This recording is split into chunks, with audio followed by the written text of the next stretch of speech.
होस्टर है, मैं चरणजीत कौर हूँ और लुधियाना से बिलोंग करती हूँ।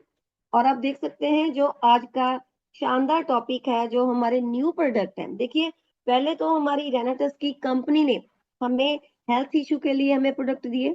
उसके बाद जो न्यू प्रोडक्ट लॉन्च हुए वो हुए ब्यूटी प्रोडक्ट आए, है ना। तो हमने उन दोनों प्रोडक्ट को आगे प्रमोट करने के लिए बहुत ही जानकारी ली, नॉलेज ली। और हम सभी जानते हैं, जैसे हमारे बीच में सुखजिंदर सर हैं, वो अभी कह रहे थे, वो बिल्कुल सही बात बोल रहे थे कि जब लखविंदर सर इस फील्ड में आए थे, तब कोई भी रिजल्ट की वीडियो नहीं थी, प्रोडक्ट के बारे में इतनी ज्यादा नॉलेज नहीं थी। तो उन्होंने बहुत ज्यादा मेहनत की थी। उनकी जो मेहनत थी ना, वो मेहनत करने के बाद ही हमारे पास ये पूरा कारवा आगे चला है। तो अभी हमारे बीच में जो न्यू प्रोडक्ट आए हैं दोस्तों, अभी हमारे बीच में 4 न्यू प्रोडक्ट लॉन्च हुए हैं, जिनमें से जो एक प्रोडक्ट है वो अभी आने ही वाला है और 3 प्रोडक्ट हमारे बीच में आ चुके हैं। तो जो पहला प्रोडक्ट है वो है एनिमल्स फीड सप्लीमेंट का, जो एनिमल्स की अच्छी लाइफ के लिए है। और दूसरा प्रोडक्ट है बायोनेट्स बायोस्टिमुलेंट ग्रेनुअल, जो कि मिट्टी की उपजाऊ शक्ति को बढ़ाने के लिए है।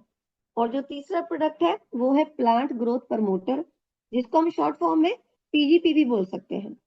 और जो हमारा चौथा प्रोडक्ट है वो है स्पैडर पेनिट्रेटर एक्टिवेटर, जिसको हम शॉर्ट फॉर्म में एसपीए कह सकते हैं।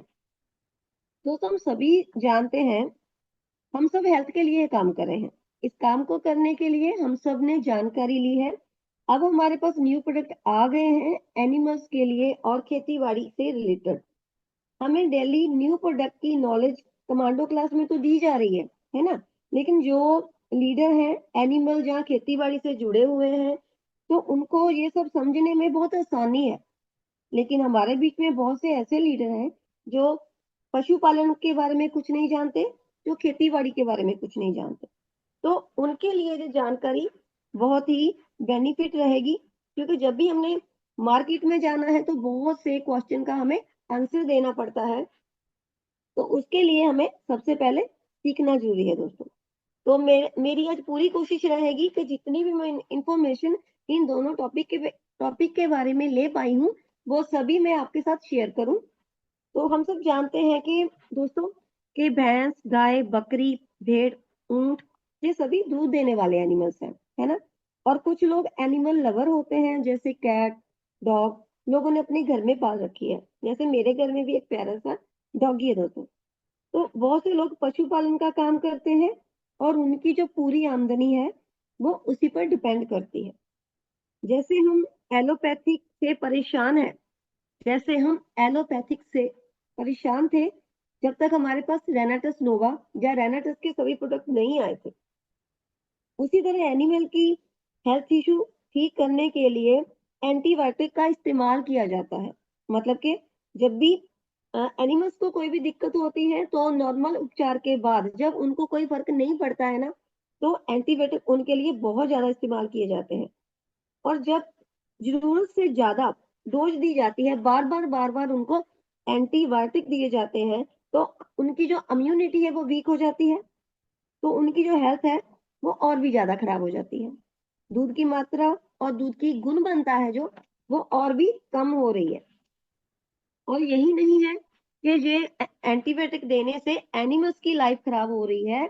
जो भी हम सभी, जो हम लोग डेयरी प्रोडक्ट को यूज करते हैं, जैसे दूध, दही, मक्खन, है ना, सभी ये सब हम यूज करते हैं ना, तो हमारी हेल्थ के ऊपर भी इसका इफेक्ट पड़ता ही पड़ता है।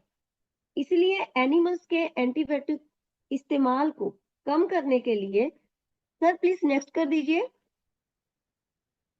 पीपीटी को नेक्स्ट कर दीजिए। दोस्तों, आप देख सकते हैं स्क्रीन पर AMR, आप देख सकते हैं दोस्तों। WHO के द्वारा हर साल AMR अवेयरनेस वीक मनाया जाता है। ये वीक होता है 18 नवंबर से लेकर 24 नवंबर तक, जिसमें अवेयर किया जाता है कि एनिमल्स को एंटीबायोटिक ज्यादा नहीं दिए जाने चाहिए, क्योंकि इसमें जो उनका दूध है वो भी जहरीला हो रहा है और उनकी हेल्थ और हमारी हेल्थ पर बहुत ही ज्यादा इफेक्ट पड़ रहा है। असल में एनिमल्स की हेल्थ के साथ होता क्या है वो हम जानते हैं। देखिए दोस्तों, मैं थोड़ा डिटेल में बताना चाहूंगी। हो सकता है आप में से बहुत से ऐसे लीडर हो जिनको पहले से पता हो, लेकिन बहुत से ऐसे भी लीडर हैं जिनको इसके बारे में कुछ नहीं पता है, तो ये जानकारी उनके लिए अच्छी होगी। तो देखिए, एनिमल्स को खाने के लिए तूड़ी, चारा, फीड, दलिया वगैरह दिया जाता है ना। जो तूड़ी होती है ना, मतलब कि जो सूखा होता है, तूड़ी होती है, एक एक तरह का ड्राई छोटे छोटा मतलब कोई पदार्थ होता है। तो जो तूड़ी होती है वो एक रूम से में स्टोर करके घरों में ही रखी जाती है। तो जहाँ फिर कोई डेयरी फार्म है, जहाँ पर बहुत ज्यादा पशु होते हैं, वहां पर भी जो तूड़ी होती है उसे रखा जाता है स्टोर करके। ठीक है। वो थोड़ी किसी बोरी जहाँ थैले में नहीं होती है, वो वैसे ही खुली होती है, पूरे रूम में ऐसे ही खुली पड़ी होती है। वो ड्राई फूड होता है एक तरह का एनिमल्स के लिए। तो एक रूम में पड़ी होती है बिना किसी, ओके, हिंदी में सर उसको पंजाबी में तो तूड़ी ही बोलते हैं। जैसे मान लीजिए हम सूखी जैसे, घास बोल सकते हैं, हाँ जी, सूखी घास बोल सकते हैं उसको ना। सूखी घास, भूसा थैंक यू सो भूसा मच। नहीं, बोल भूसा सकते बोलते, हैं जी। भूसा, तूड़ी को भूसा। भूसा बोलते हैं। है ना। तो उस सूखी घास को एक रूम में स्टोर करके रखा जाता है। जी हाँ, बिल्कुल सर, भूसा भी बोलते हैं। तो उसको एक रूम में स्टोर करके रखा जाता है बिना किसी थैले की मदद से। नॉर्मल वो खुला ही छोड़ा होता है। जब आप समझ सकते हैं कि जब एक रूम में, पूरे रूम में, वो जो ड्राई फ्रूट है, जहाँ सूखी घास है, उसको रख दिया गया है, तो जब तक वो रूम पूरा खाली नहीं होगा, तो आप समझ सकते हैं, तो क्या उस रूम की सफाई हो पाएगी? नहीं हो पाएगी ना। तो जब उसके जो कोने हैं, जहाँ पूरा रूम है, जब उसकी सफाई नहीं होगी, तो फिर उसका उसमें कुछ भी मिक्स हो सकता है, तो किसी को पता ही नहीं चलेगा, है ना।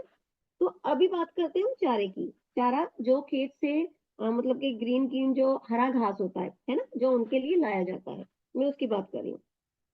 तो चारे की बात करो तो जो चारा सीधा खेत से लाकर घर में, जो टोका होता है, मतलब जो पंजाबी लोग हैं वो तो टोका बोलते हैं, हिंदी में पता नहीं क्या बोलते हैं, कि मतलब कि उस घास को जो ग्रीन कलर का जो घास होता है ना, उसको लाकर उसके छोटे छोटे पीस किए जाते हैं। बरसीन, ओके सर, थैंक यू। मतलब जो बरसीन है वो खेत से लाया जाता है, तो ऐसे ही तो वो उनको नहीं दे सकते ना। तो उसको भी, उसके जो छोटे छोटे पीस हैं, जिस, अच्छा ओके सर, उनको चॉपर बोलते हैं। उनको इंग्लिश में चॉपर बोलते हैं, मशीन बोलते हैं। तो मतलब कि हिंदी में हम आगे बढ़ते हैं प्लीज। ताकि उनके छोटे छोटे पीस किए जाते हैं और सीधा फुरनी, अभी फुरनी वर्ड है, जो फुरनी वर्ड है, मतलब जैसे हम बर्तन में खाते हैं ना, तो वैसे ही जो पशुओं का आहार होता है वो बड़ा होता है, वो ज्यादा होता है, वो उनको किसी मतलब छोटे बर्तन में तो दे नहीं पाते ना। तो उन्होंने एक जगह बनाई होती है, जो एक खुले बॉक्स की तरह, उसको अच्छी अच्छी तरह से बनाया जाता है। तो उसमें डाल दिया जाता है, मतलब कि उसमें तूड़ी डाल दी जाती है, खुद, हाँ जी सर, उसके लिए हम खुद वर्ड को इस्तेमाल कर सकते हैं। तो उसमें उस तूड़ी को डाल दिया जाता है, और वो चारा जिसकी मैं बात कर रही थी कि जिसके छोटे छोटे पीस कर दिए जाते हैं, वो भी डाल दिया जाता है। तो उसका मिक्स करने के लिए थोड़ा पानी भी मिलाया जाता है। ठीक है। ये मिश्रण तैयार करके पशुओं को खाने के लिए दिया जाता है दोस्तों।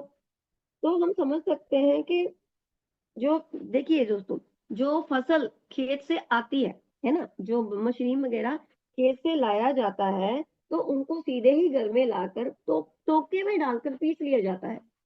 तो अभी आप चैट बॉक्स में आ सकते हैं दोस्तों, कि जो भी हमारे घर में भोजन आता है, कच्चा भोजन आता है, मतलब फल, सलाद, सब्जी, जहाँ हम पंजाबी है ना, तो हम पंजाबी सभी साग वगैरह, मेथी वगैरह का इस्तेमाल बहुत ज्यादा करते हैं। तो आप चैट बॉक्स में बता सकते हैं कि अगर हमारे घर में वो ऐसी कोई भी चीज आती है, तो क्या हम उसे वॉश किए बिना ही यूज कर लेते हैं? हम फीमेल की आदत होती है, जब भी साग हमारे घर में आता है ना, तो हम उनको कम से कम 4-5 बार वॉश करते हैं। तो हम क्यों वॉश करते हैं भाई? अगर उन्हें ऐसे ही खाना नुकसानदेह नहीं है, तो हम क्यों वॉश करते हैं? तो अगर उन्हें हम वॉश करते हैं, क्योंकि हमें कोई बीमारी, हमें किसी हेल्थ इशू का सामना ना करना पड़े, तो हम तुम पशुओं के लिए क्या करते हैं? हम उन पशुओं को वैसे ही जो दूषित भोजन है वो तैयार करके दे सकते हैं। तो अगर इतनी अच्छे से अपना ध्यान रखते हुए हम उस भोजन को साफ करके इस्तेमाल करते हैं, तो जिस भोजन को साफ ही नहीं किया गया, जब वो किसी भी, उसमें केमिकल होते हैं, पेस्टिसाइड होते हैं, तो अगर वो ऐसे ही सीधा उनको डाल दिया जाएगा तो उनकी हेल्थ कैसी हो सकती है, आप सोच सकते हैं दोस्तों, है ना। तो एनिमल्स को भी बहुत से हेल्थ इशू का सामना करना पड़ता है, जैसे पेट खराब होना, भूख कम लगना, कमजोरी, पेट के कीड़े होना, फेनेला रोग होना, गिल्टी रोग, गलघोटू रोग, लंगड़ा बुखार, और ऐसे बहुत से रोग हैं जिनका उनको सामना करना पड़ता है। तो प्लीज लुधियाना ग्रुप में भी सर, हाँ जी, thank you sir, thank you.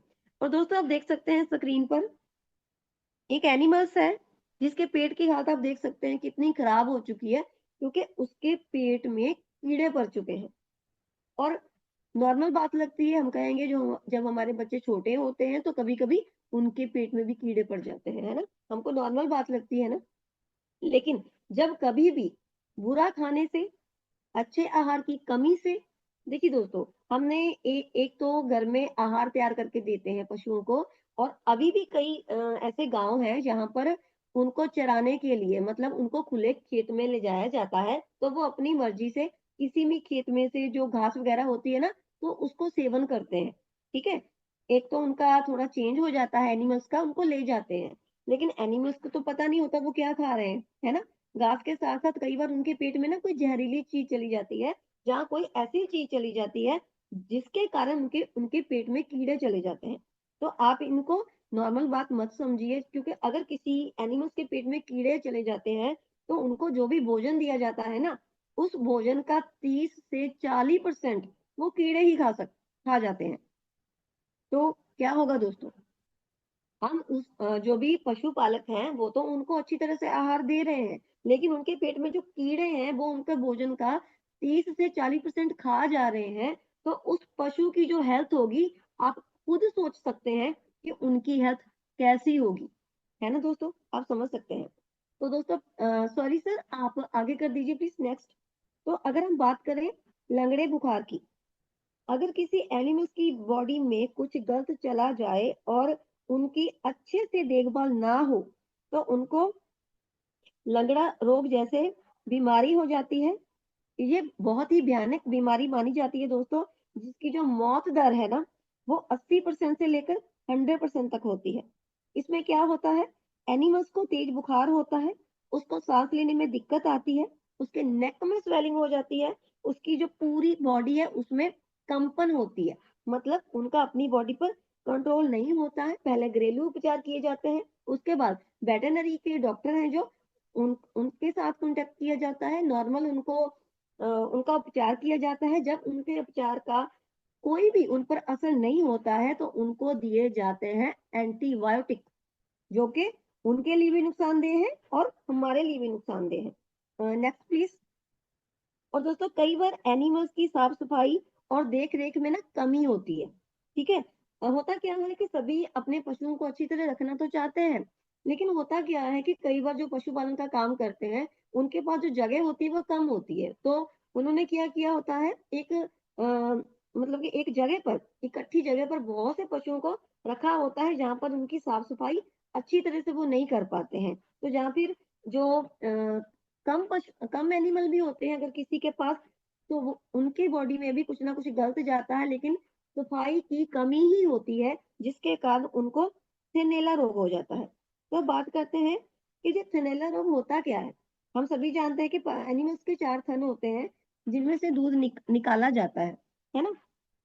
तो कई बार उनका जो एक थन होता है उनमें से, तो उसमें दूध कम आता है ना, पहले दूध कम आता है।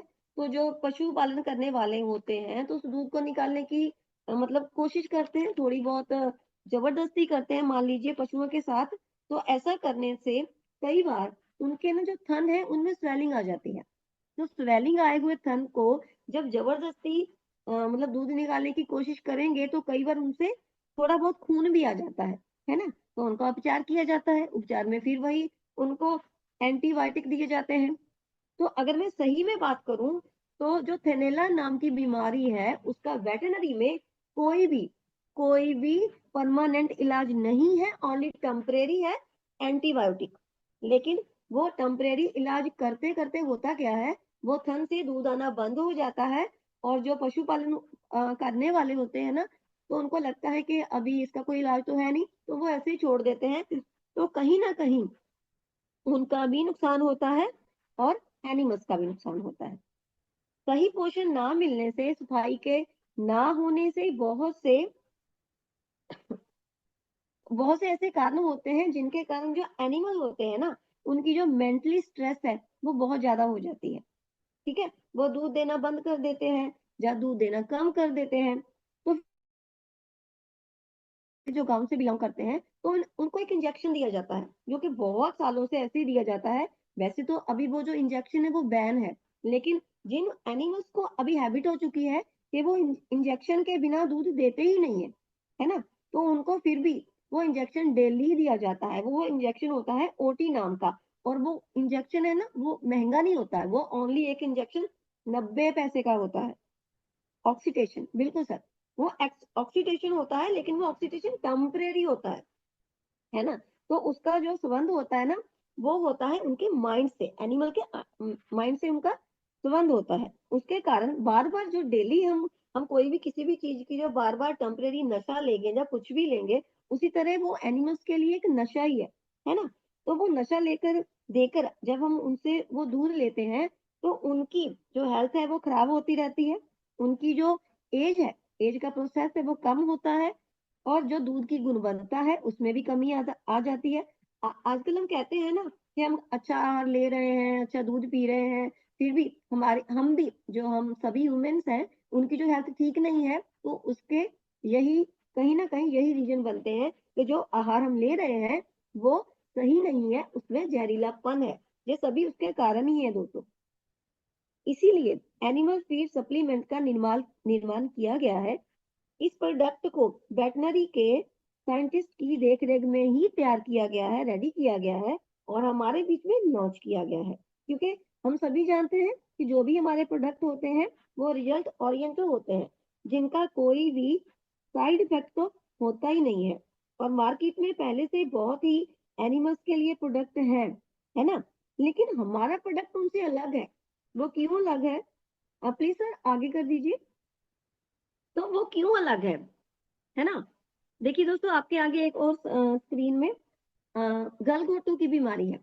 तो दोस्तों, जितनी भी मैंने ये सर्च की है कि जितनी भी जो एनिमल्स हैं उनको बीमारी होती है, जितने भी हेल्थ इशू आते हैं, तो उनका कहीं ना कहीं कारण जो उनको आहार दिया जाता है वो सही नहीं है, या उनकी बॉडी में कुछ ना कुछ गलत चला जाता है। इसीलिए एनिमल्स को हर प्रॉब्लम का सामना करना पड़ता है। ठीक है, तो यही कारण है दोस्तों। तो इसीलिए, नहीं सर अभी यही रहने दीजिए एनिमल्स वाला ही। तो इसलिए उन्हें हेल्थ इशू का सामना करना पड़ता है। लेकिन जो प्रोडक्ट हमें मिल चुका है वो मार्केट के प्रोडक्ट से अलग कैसे है, तो अब हम जानेंगे कि हमारा प्रोडक्ट एनिमल्स की हेल्थ इशू के लिए क्या करने वाला है दोस्तों। तो आप नोट भी कर सकते हैं। मार्केट में जितने भी प्रोडक्ट हैं, उनकी जो मात्रा है वो एनिमल्स को बहुत ज्यादा देनी पड़ती है, लेकिन खुशी की बात है कि जो हमारे पास प्रोडक्ट है ना, वो बहुत ही थोड़ा देना पड़ेगा उनको, तो उनको खाने में आसानी रहेगी, उनको सेवन करने में एनिमल्स को आसानी रहेगी। और इसका कोई भी टेस्ट या स्मेल नहीं है दोस्तों। तो जो एनिमल्स होते हैं वो बहुत ही सेंसिटिव होते हैं, तो वो उनको आसानी से सेवन कर लेंगे, उनको पता भी नहीं चलेगा कि हम उनको उनके भोजन में दे क्या रहे हैं। इससे क्या होगा, एनिमल की जो पाचन क्रिया है वो बहुत ही अच्छी हो जाएगी। क्योंकि दोस्तों हम कहते हैं खाना तो जरूरी है, लेकिन खाने से पचाना ज्यादा जरूरी है। तो अगर उनकी पाचन क्रिया सही हो जाएगी, तो उनकी जो ग्रोथ होने वाली है वो आप सभी जानते हैं। तो अगर कोई एनिमल्स है जो प्रेग्नेंट है, तो डरने की बात नहीं है, तो हम उन्हें भी ये प्रोडक्ट दे सकते हैं, हमारा एनिमल्स फीड उन्हें भी दे सकते हैं। क्योंकि इससे उसको जो वीकनेस होने वाली है एनिमल्स को, वो वीकनेस नहीं होगी, और उसका जो आने वाला बच्चा है, उसकी हड्डियों की, उसके दांतों की जो ग्रोथ है वो मजबूत होगी। और जो उनके चाइल्ड एनिमल्स होते हैं उनकी मरने की जो गिनती है वो भी कम होगी, है ना। तो फूड के जस्ट, तो जब होगा क्या, जब हम उनको ये देंगे, जब हम एनिमल को देंगे तो होगा क्या, फीड के जस्ट 3 दिन यूज करने पर एनिमल की बॉडी है ना, वो डिटॉक्सीफाई हो जाएगी। जो बीमारी की जड़ है कि उनकी बॉडी में कुछ ना कुछ चला गया है, वो सारी गंदगी जस्ट 3 दिन में खत्म होने वाली है। और बहुत से लोग हैं जो गौमूत्र का इस्तेमाल करते हैं, मैं ये नहीं कहती सभी इस्तेमाल करते हैं, बहुत से लोग हैं जो गौमूत्र का सेवन करते हैं, वो उनकी श्रद्धा है। तो जो गऊ का मूत्र होता है, यूरिन होता है, उसमें दो तरह की स्मेल होती है, एक गुड और एक बैड। गुड तो ठीक है, लेकिन जो बैड स्मेल होती है वो 3 दिन में खत्म हो जाएगी। और मैंने जो थेनेला नाम की बीमारी की बात की थी ना दोस्तों, वो जस्ट 15 दिन में ठीक हो जाएगी। तो आप बेफिक्र होकर किसी को भी ये एनिमल फीड रेकमेंड कर सकते हैं। तो जो दूध की मात्रा है वो जस्ट 21 दिन फीड एनिमल इस्तेमाल करने से 10 से 25% इंक्रीज हो जाएगी। सिर्फ मात्रा ही नहीं बढ़ेगी, जो दूध की गुणवत्ता है और जो दूध में आने वाली फैट है वो भी बढ़ जाएगी। और हम सप्लीमेंट का इस्तेमाल कर रहे हैं, जब वो दूध हम इस्तेमाल करेंगे, हम सेवन करेंगे, जब उन डेयरी प्रोडक्ट को हम लेंगे, तो हमारा भी कोई नुकसान नहीं होने वाला है। और मैंने बात की थी ओटी इंजेक्शन की, तो वो भी बंद हो जाएंगे, उनको भी देना नहीं पड़ेगा, क्योंकि ऑक्सीटेशन नाम का एक हार्मोन्स होता है, और उस हार्मोन्स का जो संबंध होता है वो एनिमल्स के माइंड के साथ होता है। जब जैसे जब वो हार्मोन्स उनकी बॉडी में खुद ही बन जाएगा, तो वो माइंड का जो स्ट्रेस है वो खत्म हो जाएगा, तो वो खुद ही दूध देने लगेंगी। तो वो जो उनको इंजेक्शन दिए जाते हैं उनकी जरूरत नहीं पड़ने वाली है। तो अभी बात करते हैं कि हमने इसको इस्तेमाल कैसे करना है, एनिमल्स को देना कैसे है। तो जो नॉर्मल एनिमल्स है ना, जैसे गाय भैंस हो गई, मतलब ऐसे एनिमल्स हैं, उनको हमने 4 ग्राम सुबह उनके भोजन में डालकर देना है, या रोटी में डालकर दे सकते हैं। जो मैंने आपको बताया था कि उनका खुरनी में डालकर उनका चारा वगैरह तैयार किया जाता है, उसमें भी डाल सकते हैं।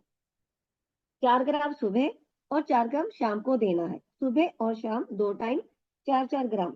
और अगर कोई एनिमल छोटे हैं, जैसे उन्हीं एनिमल्स के जो चाइल्ड हैं, उनको हम 2 ग्राम सुबह और 2 ग्राम शाम को दे सकते हैं। और मैंने बताया था कि बहुत से लोग ऐसे हैं जो एनिमल्स लवर हैं, और उनके घर में डॉग है, कैट है, और हम सभी उन अपने एनिमल्स को बच्चों की तरह रखते हैं। तो अगर हम अपने बच्चों के लिए खर्चा कर सकते हैं, तो जो एनिमल्स को हमने पाल रखा है अपने बच्चों की तरह अपने घर में, तो हमें उनकी हेल्थ का भी ध्यान रखना चाहिए। तो हम उनको भी ये हमारा एनिमल फीड सप्लीमेंट दे सकते हैं, 2 ग्राम सुबह और 2 ग्राम शाम। जैसे कि मैंने आपको बताया, इसकी ना तो स्मेल है ना इसका कोई टेस्ट है, तो वो भी आसानी से खा लेंगे, उनको कोई दिक्कत नहीं होने वाली है। तो सर प्लीज आप नेक्स्ट कर दीजिए। तो दोस्तों, आगे जो हमारा सेकंड प्रोडक्ट है, आप देख सकते हैं, वो है बायोनट्स का बायोस्टिमुलेंट ग्रैनुअल। हम सभी जानते हैं दोस्तों कि हमारा भारत विश्व का दूसरा खेती उत्पादक देश है, लेकिन इसकी जो प्रति हेक्टेयर उपज है वो बहुत कई देश हैं जिनसे कम है। इसका कारण क्या है?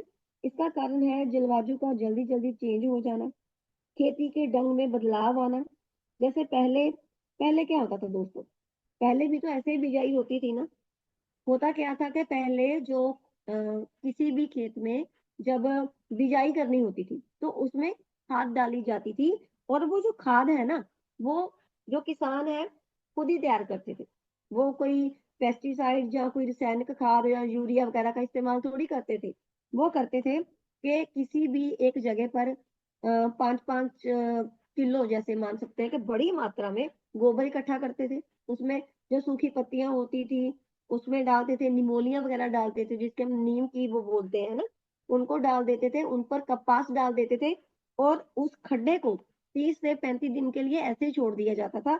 जब वो क्रिया होती थी तो उसमें एक ना रासायनिक क्रिया तैयार हो जाती थी, मतलब एक क्रिया होती थी, उसके कारण उसमें ऑर्गेनिक कार्बन तैयार हो जाता था।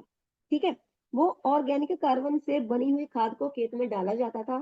तो डालने के बाद उस खेत की जो कमी होती थी ना, वो खत्म हो जाती थी, मतलब कि खनिज पदार्थों की कमी हो जाती थी, वो खत्म हो जाती थी। जैसे हम सभी जानते हैं कि अगर एक फीमेल, हमारे बीच में बहुत सी फीमेल बैठी है, उनको पता है कि जब हम किसी बच्चे को जन्म देती हैं तो उसके बाद हमारी बॉडी कितनी वीक हो जाती है। तो धरती भी तो हमारी माँ ही है ना दोस्तों। तो अगर बार बार हम उसमें फसल उगाते रहेंगे, उसमें डालेंगे कुछ नहीं, लेकिन उससे निकालते ही रहेंगे, तो वो भी तो खाली हो जाएगी ना। तो इसी तरह हमने देखा भी होगा, किसी भी खेत में देखा होगा, जब भी किसी फसल की कटाई हो जाती है, कटाई करने से पहले तो वो मिट्टी है ना, उसका रंग रेड होता है या भूरा होता है, लेकिन जब बाद में कटाई कर लेते हैं ना, तो उसमें जो मिट्टी का रंग है वो थोड़ा थोड़ा व्हाइट होने लगता है, क्योंकि उसमें जो खनिज पदार्थ वगैरह होते हैं ना, वो कम हो जाते हैं, वो भी वीक हो जाती है।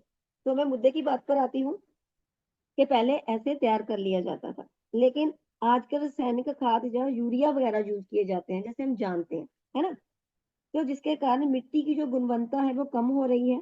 मिट्टी में हमें हमें पता होना चाहिए कि मिट्टी में गुण कितने होते हैं। मिट्टी में 18 तरह के गुण होते हैं, जिसमें hydrogen, oxygen, carbon, nitrogen, phosphorus, potassium, calcium, magnesium, sulphur, chloride, iron, जोगन, मैग्नीज, जिंक, कॉपर, मैग्नीशियम और निकल, ये 18 तरह के गुण होते हैं हर मिट्टी में।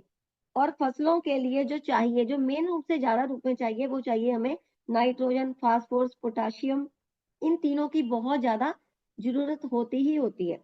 अगर इस प्रोडक्ट के आप बेहतरीन रिजल्ट लेना चाहते हैं, तो कोशिश करिए कि जिनको भी आपने ये हमारा प्लांट ग्रेनुअल देना है, तो उनको बोलिए कि इसको यूज करने से पहले आप अपनी मिट्टी की जांच करवा लीजिए। जैसे मैंने बताया कि मिट्टी में जो 3 गुण है वो बहुत ज्यादा होने चाहिए, तो ज्यादा नहीं मैं बोलूंगी, तो नॉर्मल इनमें से कोई भी वो टेस्ट करवा सकते हैं हमारे इस प्लांट ग्रेनुअल प्रोडक्ट को यूज करने से पहले, है ना। जब वो टेस्ट करवा लेंगे तो उनको पता चल जाएगा कि उनकी मिट्टी में कमी क्या है ना, जब मात्रा कम क्या है, तो इसमें बहुत ज्यादा उनका खर्चा भी नहीं आने वाला है। तो जब जैसे हम एक टेस्ट करवाते हैं, तो एनिमल्स के लिए भी जो टेस्ट होते हैं, उनमें एक टेस्ट का जो खर्चा होता है वो मात्र 300 रुपए होता है, ठीक है। और वो किसी भी सॉइल टेस्ट में जाकर, मतलब मिट्टी के टेस्ट सेंटर होते हैं, वहां पर टेस्ट करवा सकते हैं। और टेस्ट करवाने की जो विधि है वो भी बहुत आसान है। करना क्या है, मतलब मान लीजिए 1 एकड़ जो खेत है, उस जगह का हमने टेस्ट करवाना है, तो उनके जितने भी कोने हैं, मतलब मान लीजिए खेत के 4 कोने हैं, है ना, तो उन 4 कोनों में से 2-2 किलो मिट्टी उठानी है, और 2 किलो मिट्टी उस खेत के सेंटर, जे 10 किलो मिट्टी तैयार हो जाएगी, लेकिन इसको अच्छी तरह से मिक्स कर लेना है। लेकिन हमें टेस्ट करवाने के लिए मात्र 150 ग्राम मिट्टी ही चाहिए। तो उस 150 ग्राम मिट्टी को हम किसी भी सॉइल टेस्ट सेंटर में ले जा सकते हैं, उसकी जांच करवा सकते हैं, ठीक है। तो जब हम उसकी जांच करवाएंगे तो हमें पता चल जाएगा कि उसमें कमी क्या है।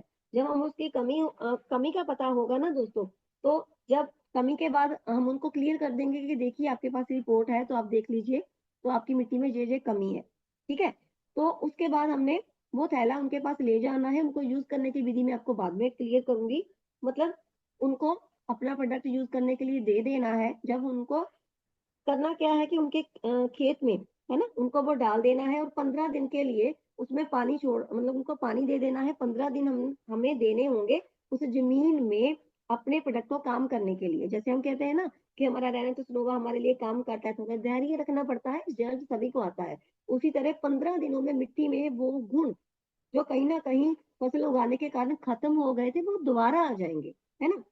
तो 15 दिनों के बाद हम फिर उन्हें बोल सकते हैं कि अभी आप 15 दिन हो चुके हैं, तो अभी आप इसको टेस्ट करवा सकते हैं, और आपको पता चल जाएगा कि आपकी मिट्टी में पहले कमी क्या थी। अब वो सारे गुण आ चुके हैं।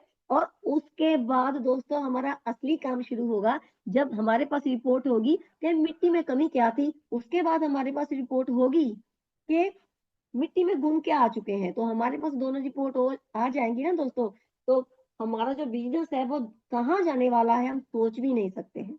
तो अभी मैं बताऊंगी कि इसमें है क्या क्या, ठीक है। तो ये एक ऐसी खाद है जो कुदरती खाद है। इसमें इसमें 4 चीजें हैं, जैसे आप स्क्रीन में देख सकते हैं दोस्तों। इसमें है सबसे पहले ऑर्गेनिक कार्बन है, फुल्विक एसिड है, प्रोटीन है, ह्यूमिक एसिड है। तो सर प्लीज नेक्स्ट प्लीज। तो दोस्तों आप देख सकते हैं ऑर्गेनिक खाद, है ना। जैसे मैंने, नहीं सर, ऑर्गेनिक खाद जो इसके वही कर दीजिए प्लीज। लुधियाना ग्रुप में भी आगे कर दीजिए प्लीज। देखिए दोस्तों, ऑर्गेनिक खाद, नहीं सर, चलो कोई बात नहीं। तो ऑर्गेनिक जो खाद है, ऑर्गेनिक खाद की मैं बात करती हूँ, ऐसे टाइम वेस्ट हो जाएगा, है ना। इसकी कमी, अगर किसी खेत में ऑर्गेनिक खाद की कमी हो चुकी है, तो वहां पर क्या होगा, पौधे विकसित नहीं होंगे, उनकी इम्यूनिटी वीक होगी, उनमें आने वाली बीमारियों से लड़ने की ताकत नहीं होगी। अगर हम बात करें पहले की, तो जो पहले जमीन होती थी ना, खेत होते थे, उसमें ऑर्गेनिक कार्बन की जो मात्रा होती थी कुदरती रूप से वो 0.75 होती थी, लेकिन आजकल बार बार रासायनिक पदार्थों का इस्तेमाल करने के कारण जो उनकी मात्रा है ऑर्गेनिक कार्बन की, वो सिर्फ 0.2 से लेकर 0.3 ही रह गई है। तो अगर हम ऑर्गेनिक कार्बन का यूज करते हैं, तो इसमें जो मिट्टी की वो उपजाऊ शक्ति है, ऑर्गेनिक की कमी है, वो पूरी हो जाएगी। और बड़ी बात यह है कि इसमें कोई केमिकल नहीं है, तो जो हमारी फसल होगी वो विदाउट एनी केमिकल होगी, तो हम स्वस्थ रहना शुरू कर देंगे। Next fulvic acid. और दोस्तों आप देख सकते हैं स्क्रीन पर बड़ा सा एक थैला पड़ा हुआ है humic acid plus fulvic acid का। तो मैं बात कर रही थी ना कि मार्केट में पहले से ही बहुत ऐसे मतलब के फीड सप्लीमेंट है ना, और फीड सप्लीमेंट भी है, और एग्रीकल्चर के लिए भी बहुत से ऐसे प्रोडक्ट हैं। तो हमारा प्रोडक्ट क्यों खास है, आप देख सकते हैं ये बहुत बड़ा थैला है जिसमें ह्यूमिक एसिड और फुल्विक एसिड है। मतलब के ह्यूमिक एसिड और फुल्विक एसिड अलग है, ना तो इसमें कार्बन है और ना ही इसमें ऑर्गेनिक कार्बन है, ना ही इसमें प्रोटीन है, क्योंकि हमारा जस्ट 3 किलो का थैला है जिसमें सारा कुछ है। लेकिन मार्केट में जो पहले प्रोडक्ट है वो अलग अलग आते हैं। अगर हमको ऑर्गेनिक कार्बन चाहिए वो अलग से थैला डालना पड़ेगा, अगर हमको प्रोटीन की मात्रा चाहिए तो अलग से थैला डालना पड़ेगा, और फुल्विक एसिड के लिए, ह्यूमन एसिड के लिए अलग से थैला डालना पड़ेगा। लेकिन हमारे सिर्फ 3 किलो के थैले में सारा कुछ आने वाला है दोस्तों। तो मैं बात कर रही थी फुल्विक एसिड की। ये बहुत ही छोटे छोटे अणु होते हैं जो मिट्टी और पौधे दोनों की हेल्थ को केयर करते हैं।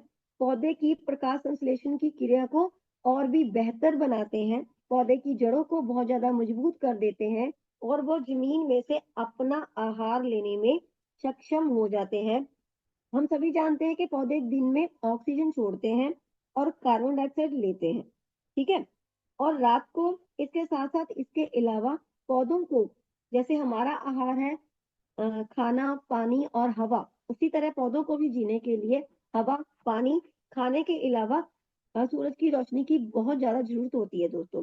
तो फुल्विक एसिड जो उनकी इस क्रिया को, मतलब प्रकाश संश्लेषण की क्रिया को, मतलब के वो क्लोरोफिल, पौधों में क्लोरोफिल को बनाने में हेल्प करेगा। क्लोरोफिल क्या है? क्लोरोफिल वो चीज है दोस्तों जो उनको जो सूरज की रोशनी से उन्होंने, प्रकाश से उन्होंने अपना भोजन तैयार करना है ना, उसमें उसको हेल्प मिलती है। तो जब वो फुल्विक एसिड का इस्तेमाल हो जाएगा, उनको फुल्विक एसिड की मात्रा मिल जाएगी, तो उनकी प्रकाश संश्लेषण की मात्रा बढ़ जाएगी। तो अगर हम बात करते हैं प्रोटीन की, तो जैसे हमें प्रोटीन की जरूरत होती है हमारी हड्डियों को, हमारी मांसपेशियों को मजबूत करने के लिए, उसी उसी तरह पौधों को भी, उसी तरह प्लांट्स को भी जरूरत होती है। अगर हम बात करें ह्यूमिक एसिड की, तो मिट्टी के पोषक तत्व की मात्रा को ये पूर्ण करता है। मिट्टी में से पोषक तत्व कई बार कम या ज्यादा हो जाते हैं। जैसे हम कहते हैं ना कि हमारी बॉडी में अगर जो व्हाइट और रेड सेल है उनकी कई बार अगर कमी हो जाए तो भी हम परेशान, अगर कोई सेल बढ़ जाए तो भी हम परेशान। तो उसी तरह अगर मिट्टी में से कोई चीज बढ़ जाए या कम हो जाए, तो मिट्टी में भी उसका इरिटेशन होती है। तो उस बैलेंस को बनाने के लिए हमारा जो ह्यूमिक एसिड है वो हेल्प करेगा हमारी उस खेत की मिट्टी की, ठीक है। तो ये प्रकाश संश्लेषण की क्रिया को भी हेल्प करता है, जैसे हमारा फुल्विक एसिड करता है, वैसे ही हमारा ह्यूमिक एसिड भी करता है। ह्यूमिक एसिड मिट्टी में नमी बनाए रखता है, मिट्टी को भुरभुरी बनाता है, मतलब नरम बना देता है। जैसे उसकी जो जड़ें हैं वो अच्छी तरह से डीपली फैल सकती हैं और अपना भोजन जमीन के डीप में से भी ले सकती हैं। तो इसको इस्तेमाल कैसे करना है दोस्तों, अभी आती है बारी इसको इस्तेमाल करने की।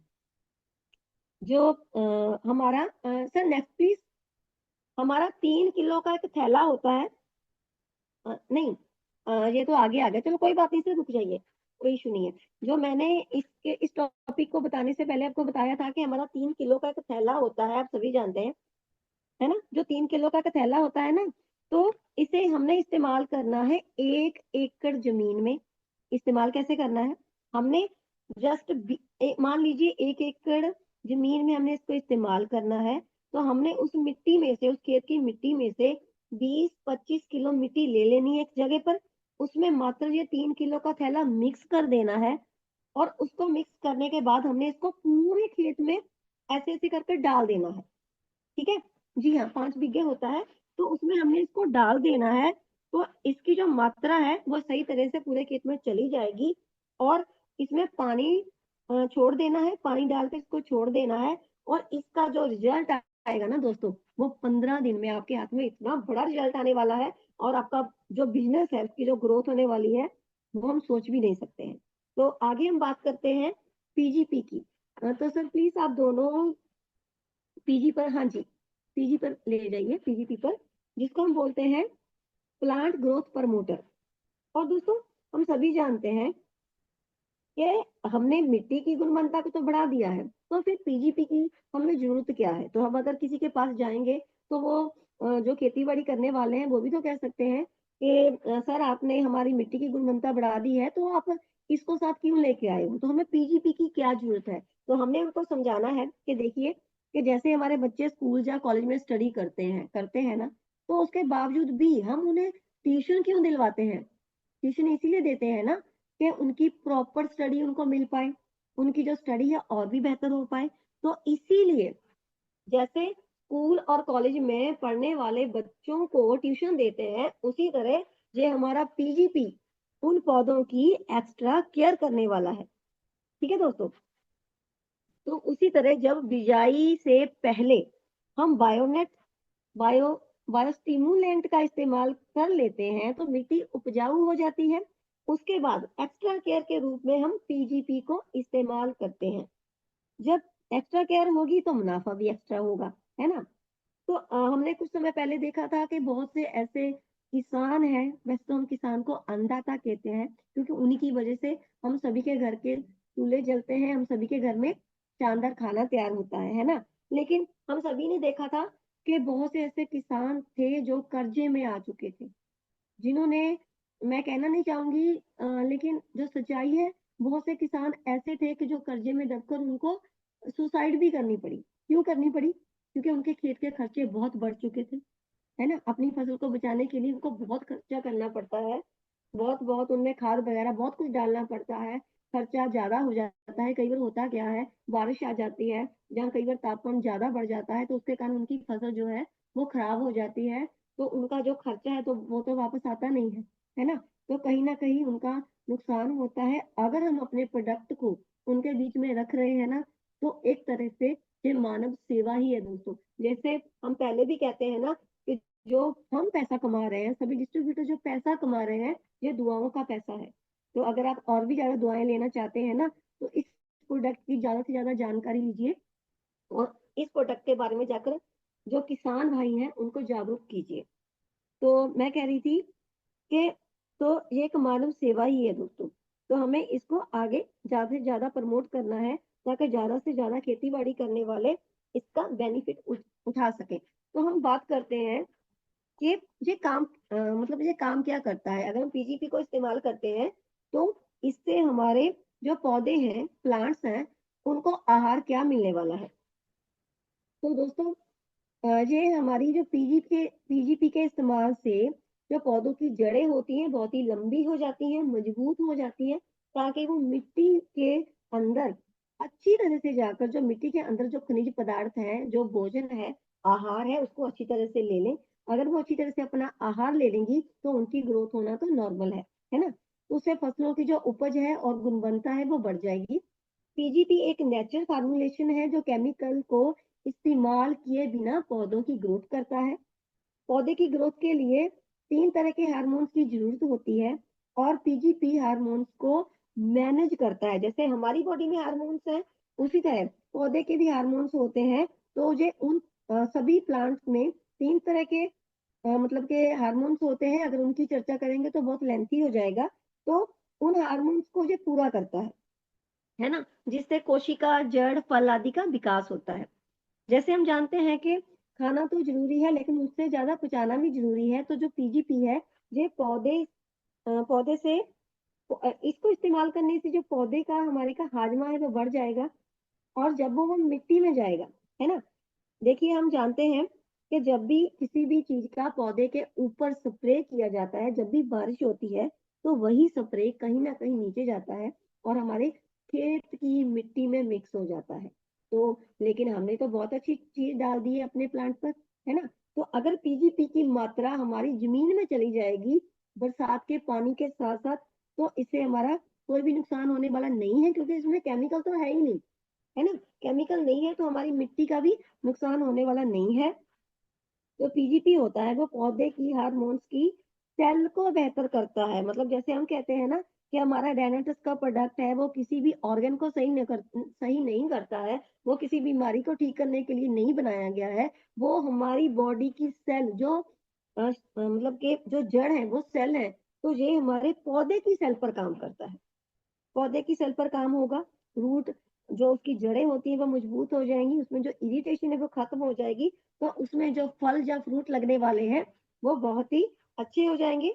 दोस्तों, हम जानते हैं कि जितने भी बीज खेत में डाले जाते हैं वो कभी भी पूरे के पूरे जो बीज होते हैं वो सभी बीज का अंकुर नहीं फूटता है, सभी बीज से पौधा नहीं बनता है। बहुत से ऐसे बीज हैं जो खराब हो जाते हैं, लेकिन जब हम पीजीपी का इस्तेमाल करते हैं तो जो बीज होते हैं तो उनमें कोटिंग हो जाती है और ज्यादा से ज्यादा बीज अंकुर के रूप में इंक्रीज हो जाते हैं। अगर हम बात करें नॉर्मल बीज की, जब नॉर्मल बीज खेत में डाले जाते हैं ना, तो उसमें जो अंकुर फूटने की परसेंटेज है, तो मैं बताऊंगी वो 60 से लेकर 80% बीज ऐसे होते हैं जिनका पौधा बनता है। लेकिन जब हम पीजीपी को इस्तेमाल करेंगे तो उससे 90 से 95% बीज ऐसे तैयार हो जाएंगे जिनमें से पौधा उगेगा। तो जो हमारे बीज वेस्ट हो रहे थे वो भी नहीं होंगे।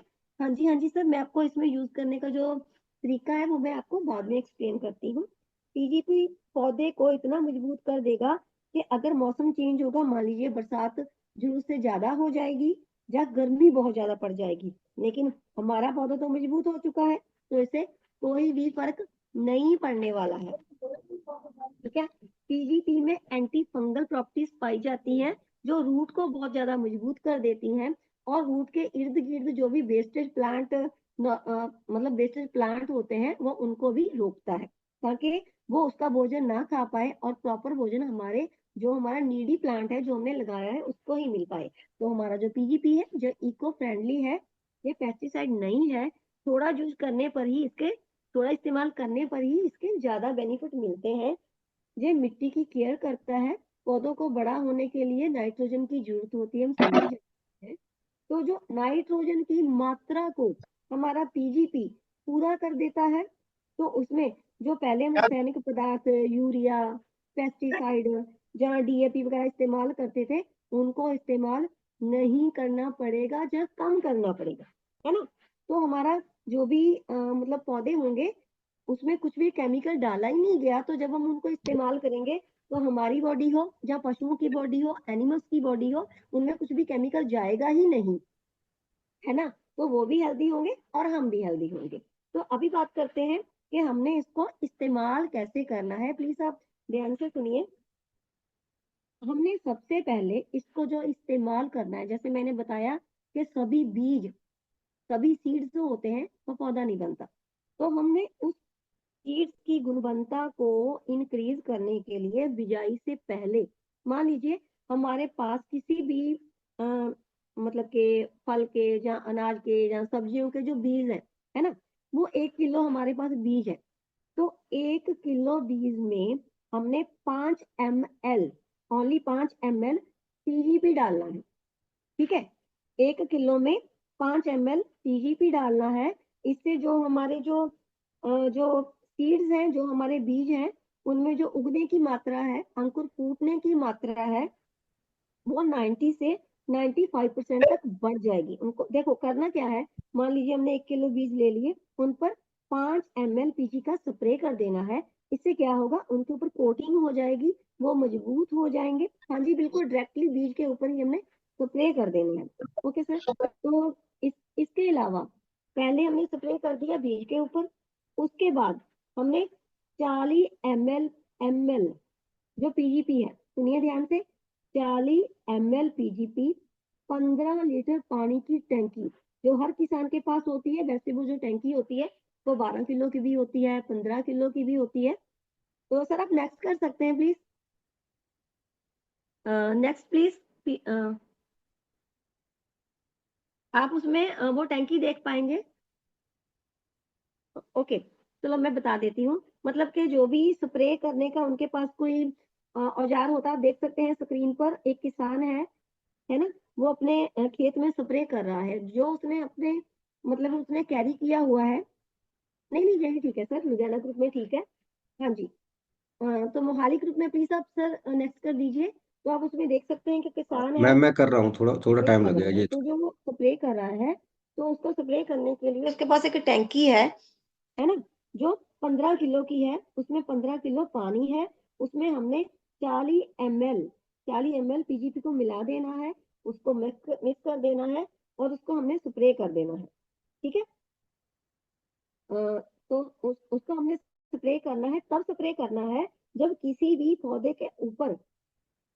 पौधे के ऊपर फल आ जाते हैं। बहुत से ऐसे, मतलब ज्यादातर तो हमारे पास प्लांट ऐसे ही है ना, उस पर पहले फल आते हैं, सॉरी फूल आते हैं, उनके बाद ही फल बनते हैं। तो अगर हम फूल के ऊपर इस स्प्रे को कर देंगे, एक फूल के ऊपर जब हम स्प्रे कर देंगे, तो जो फूल के जो मात्रा है, उनकी जो एजिंग है वो बढ़ जाएगी। क्योंकि हमने देखा है खेतों में, या फल फ्रूट में, जो भी पहले फूल आते हैं ना, तो वो कई बार फूल मुरझा जाते हैं, या हर फूल फल नहीं बनता है, वो टूट कर गिर जाते हैं क्योंकि वो वीक होते हैं। लेकिन अगर हम उसमें 40 ml 40 ml पीजीपी डाल देंगे 15 किलो की टंकी में, और उसका स्प्रे कर देंगे 12 बार। देखिए उसके जो किसान है उसने की टैंकी को कैरी किया हुआ है, मतलब वो टैंकी में 15 किलो पानी है। तो अगर उसने उसको एक बार आगे किया, तो वो एक स्प्रे होगा। मतलब 12 बार 1 एकड़ जमीन है उसको फैला देना है। तो इसको 12 पंप बोल देंगे, है ना। तो अगर जो मान लीजिए जो मतलब के फल हैं, फ्रूट है, जहाँ बहुत जो भी हाइट में लंबी है, जैसे गन्ना है, कपास है, जो हाइट में लंबी फसल होती है, तो उसमें हमें सेम मिश्रण तैयार करना है। 40 ml पीजीपी का 15 किलो पानी की टंकी में। लेकिन जो हमने पंप डालने हैं, वो 15 पंप डाल देने हैं। ठीक है। तो मैंने ये बताया कि हमने इसको इस्तेमाल कैसे करना है, पीजीपी को। सबसे पहले बीजों के ऊपर, सेकेंड टाइम जब फूल आ जाते हैं उनके ऊपर, और थर्ड टाइम जब उसमें फ्रूट आने वाला होता है। क्योंकि फ्रूट से पहले अगर हम इनको डाल देंगे, तो आने वाले फ्रूट अच्छे होंगे, उनकी गुणवत्ता बढ़ जाएगी, उनकी बड़े होने की क्षमता होगी, और उसमें कुछ भी केमिकल जाने वाला नहीं है, जिससे हम हेल्दी होने वाले हैं। तो समय बहुत कम रह चुका है दोस्तों, तो मैं बात करने वाली हूँ एसपीए की। तो सर प्लीज आप इसको नेक्स्ट कर दीजिए। SPA, spreader penetrator activator. तो मैं आपको इसके बारे में थोड़ा स्पीड में बताऊंगी दोस्तों। जो हमारा स्प्रेडर होता है, तो जैसे हम किसी भी मतलब के फसल के ऊपर क्या करते हैं, जब पौधे के ऊपर हम स्प्रे कर देते हैं, तो जहां पर वो स्प्रे गिरता है, वो स्प्रे वहीं पर रुकेगा ना। अगर मान लीजिए किसी पत्ते के ऊपर हमने स्प्रे कर दिया है, तो स्प्रे तो ऊपर रह जाएगा। तो जो पत्ते के नीचे वाली जगह है, जो पत्ते का नीचे वाला हिस्सा है, तो उस पर जो हमने स्प्रे किया है, उसको पहुंचाने में हमारा जो स्प्रेडर है वो हेल्प करता है। तो अगर हम बात करते हैं पेनिट्रेटर की, तो जो पेनिट्रेटर क्या करता है, जब हम स्प्रे कर देते हैं, तो पेनिट्रेटर ये स्प्रे को पत्ते, तने, मिट्टी, टिश्यू, सेल के अंदर पहुंचा देता है। तो हमारे पौधे की जो ग्रोथ होती है, वो बिना किसी केमिकल के होती है ना। तो जो एक्टिवेटर है वो क्या करता है, ये पौधे के हार्मोन्स को कंप्लीट करता है, उसका हाजमा बढ़ा देता है, उसकी जो इम्यूनिटी है बहुत ज्यादा बढ़ जाती है। और इसमें फूल ज्यादा होते हैं, अगर फूल ज्यादा होते हैं, उनकी केयर हो जाती है। फिर क्या होता है, अ, उनकी केयर होगी तो उनमें जो फल आएंगे वो भी अच्छे होंगे। तो एक एक बेनिफिट हमें यहाँ पर और भी होने वाला है। हम सभी जानते हैं कि फलों और सब्जियों को जल्दी से जल्दी बड़ा करने के लिए उनको भी इंजेक्ट किया जाता है, उनको इंजेक्शन लगते हैं, हम सभी जानते हैं। तो वो इंजेक्शन में केमिकल बहुत ज्यादा होते हैं, तो उन इंजेक्शन को यूज नहीं करना पड़ेगा। उनको जल्दी जल्दी बड़ा करने के लिए कुछ नहीं करना पड़ेगा, क्योंकि हम एसपीए को इस्तेमाल कर रहे हैं। तो बेफिक्र हो जाइए, यहाँ पर भी इंजेक्शन बंद हो जाएंगे, है ना। तो अभी बात करते हैं हम कि इनको हमने इस्तेमाल कैसे करना है। तो दोस्तों थोड़ा ध्यान से सुनिए। जब हम किसी भी फंगीसाइड के साथ या पीजीपी के साथ इस्तेमाल करते हैं, मतलब कि मान लीजिए कि जो 15 किलो पानी की टंकी है उसमें हमने 40 ml चाहे तो हमने पीजीपी डाल रखा है या फंगीसाइड डाल रखा है, तो हमने उसमें 5 ml एसपीए को मिक्स कर देना है और उसको स्प्रे करना है।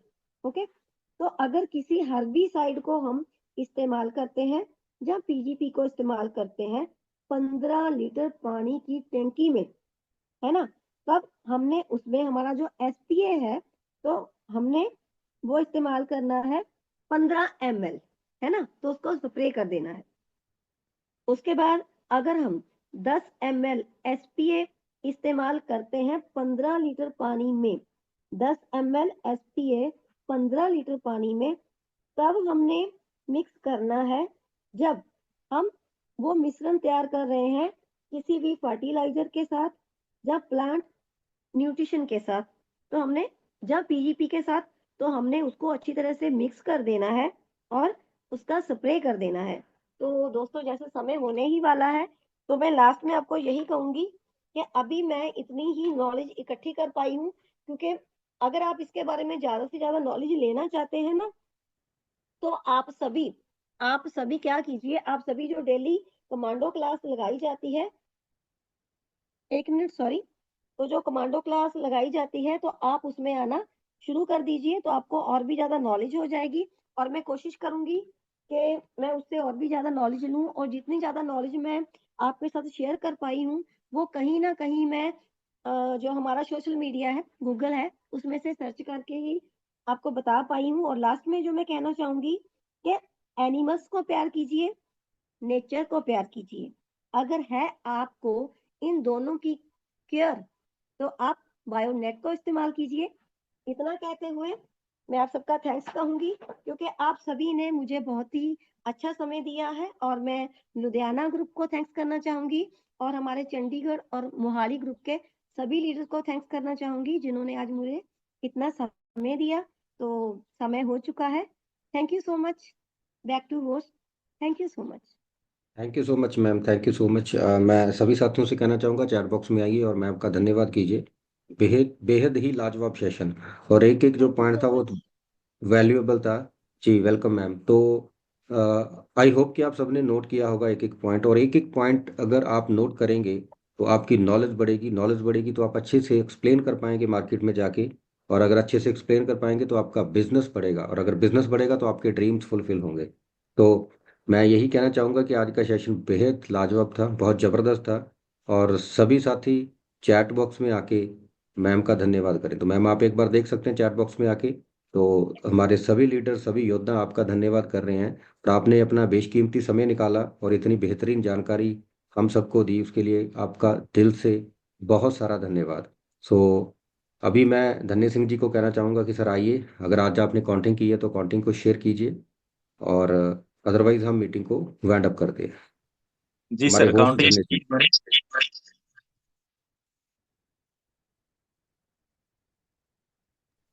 जी कंटिन्यू दोस्तों कीजिए। आज, जी जी सर, जी सर, अ, आज की काउंटिंग काफी शानदार रही। थोड़ा सा एफर्ट अगर हम और लगाते तो लगभग 1000 आंकड़ा हम कंप्लीट कर जाते। तो थोड़ा सा मेहनत और कीजिए, सभी साथी लगातार मेहनत कर रहे हैं। तो आज की काउंटिंग हमारी इस प्रकार रही: V1F से 52 पार्टिसिपेंट रहे, और V1G से 26, V1H से 16, V1I से 14, V1J से 18, V1K से 5 पार्टिसिपेंट थे, और V1L से 13, V1M से 46,